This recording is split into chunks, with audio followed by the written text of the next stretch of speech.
Good morning, my name is Tom Brown. I'm the CEO of Living Shoreline Solutions, and I'm here with Mark Rochelle, who is the Sanctuary Manager for Audubon, Florida. And we're here to talk about a wave attenuation project that we're doing for Audubon, Florida. So this island is one of the most important bird nesting islands in the state of Florida.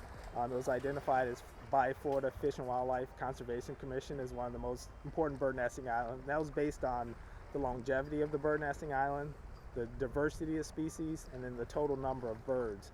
And so this past season we had about 10,000 pairs of birds on the island. Wow. They were mostly white ibis. We had about 8,000 to 9,000 pairs of white ibis, but I mentioned some of the other species, but lots of imperiled species: little blue heron, tricolored heron, roseate spoonbill, reddish egret, which is North America's rarest heron. We have several pairs that nest out here on the Alphi Bank. But we've reached the point where we're losing a lot of critical bird nesting habitat. So if we look, in the background, you see some mangrove fringe along the shoreline there. Well, without this protection, we're starting to lose all that mangrove fringe. And that's where a lot of our, most iconic bird species that nest the island: brown pelicans, reddish egrets, roseate spoonbills, state imperiled birds prefer to nest. And so we've worked hard with our partners to come up with a plan to protect the shoreline, into the future. It's been a long-term relationship going back, the first installation was 2011, but the inception, the permitting started back, I think, 2008 or 9, and so it's been a long-term relationship and has been very positive. We've worked well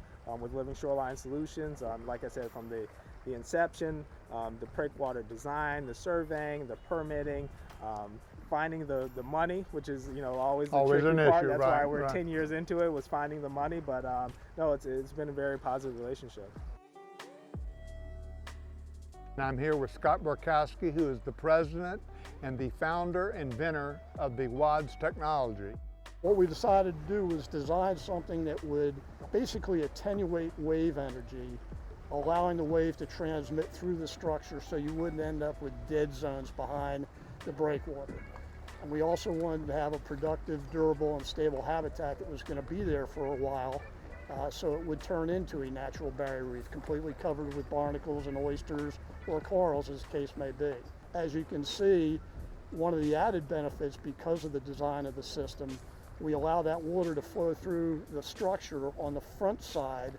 It goes through, in this case, 3 openings on the front side that are tapered inwardly, which increases the wave velocity inside the structure, and comes out 6 openings on the back side that are tapered outwardly, which decreases the velocity of the wave fluid. If there's any sediment that's in that wave fluid, then that will be deposited shoreward of the WADS. And if you look in the distance there where the darker WADS are, which are the older ones, you can see how much the beach has been built up because there is sediment in the waters here. And these new WADS that are just put in, you will see over time that there'll be a sediment that will creep behind that.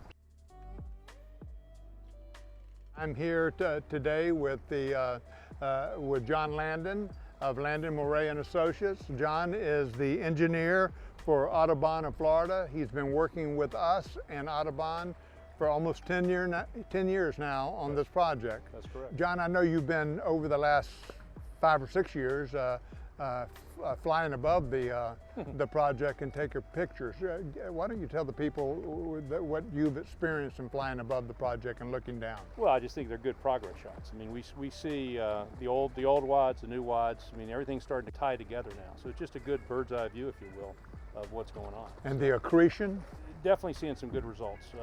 And on the ground, we're seeing a lot of habitat, fish, oysters, that type of thing. Absolutely. Definitely, though, stopping some of the erosion, which is the whole purpose of this.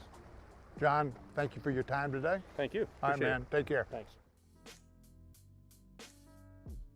Good afternoon. I'm Scott Barkowski, president of Living Shoreline Solutions. I have with me today my partner, Dean Driggers, and his son, Rowdy Driggers, who is our chief operating officer. So we produce a consistent quality product every time, and nothing bad ever goes out or is put in the water. Anything that doesn't meet the specs is generally ground up and used recycled.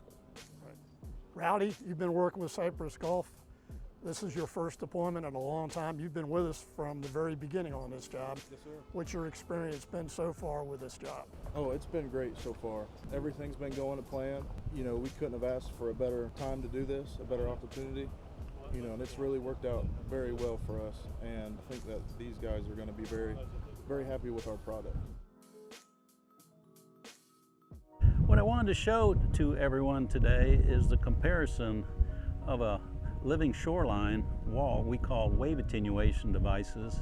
There's two sites here to compare with that are right next to each other here on Tampa Bay. The one is a riprap wall that the rocks have failed to hold the embankment. The wave energy is so harsh here that rocks and the boulders have returned back to the bottom of the bay. And you can see our wave attenuation devices out here are still holding all the bird habitat. It's just very exciting for us to see this. As you look at the shoreline, you're going to see how it's restored and the marsh grass plants have returned back behind the wave attenuation devices, which is very exciting. What we are proud of at Living Shoreline Solution is that we're able to return something back to our habitat, which with these wave attenuation devices that we call WADs. All behind here now is seagrass recruitment that has come in on its own, just from lack of the wave energy and the high winds.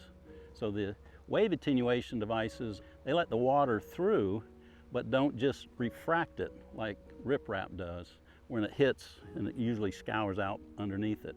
Ours let the water go through. That's what makes the seagrasses return. As you can see out here now, the birds have actually sitting all over the wave attenuation devices, so they have a new habitat and home as well.